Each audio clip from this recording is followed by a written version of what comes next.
நல்லது பண்றதுக்கு அரசியலுக்கு வாங்கடா, கொள்ளை அடிக்கிறது கொலை பண்றதுக்கு அரசியலுக்கு. ஆக்டர் ஜீவாவோட அப்பாவும் பிரபல ப்ரொடியூசரான ஆர்பி சௌத்ரி இன்னைக்கு விபத்துல இறந்து போயிருக்க சம்பவம் பலருக்கும் அதிர்ச்சி ஏற்படுத்தியிருக்கு. ஸ்பெஷலா ஆக்டர் ஜீவாவுக்கு இந்த விஷயம் ரொம்ப பிரேக் டவுனா இருக்கும் அப்படின்னு தான் சொல்லணும். ஏன்னா நேற்று இதே நேரம் தளபதி விஜய் அவர்கள் ஜெயிச்சிட்டாரு அப்படின்னு சொல்லி விசில் அடிச்சு தன்னோட சந்தோஷத்தை வெளிப்படுத்தியிருந்தாரு. ஆனந்த கண்ணீரோட இருக்க வீடியோஸ் எல்லாமே போஸ்ட் பண்ணியிருந்தாரு. ஸோ இந்த நாளையில இன்னைக்கு அவங்களோட அப்பா இறந்து போயிருக்க சம்பவம் அவங்க குடும்பத்துக்கு மிகப்பெரிய அதிர்ச்சி ஏற்படுத்தியிருக்கு அப்படின்னு தான் சொல்லணும்.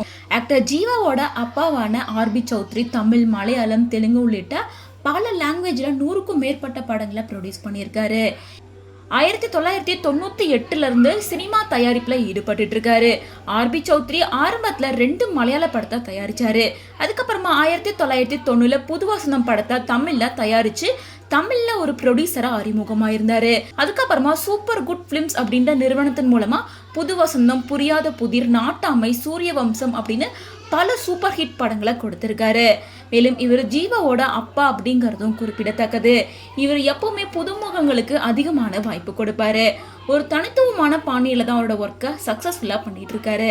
ஸோ இந்த நாளையில நேற்று ராஜஸ்தான்ல இருக்க உதய்பூரோட அவரோட சொந்த ஊருக்கு கார்ல போயிட்டு இருக்கும் போது எதிர்பாராத விதமா தான் இந்த விபத்து உண்டாயிருக்கு.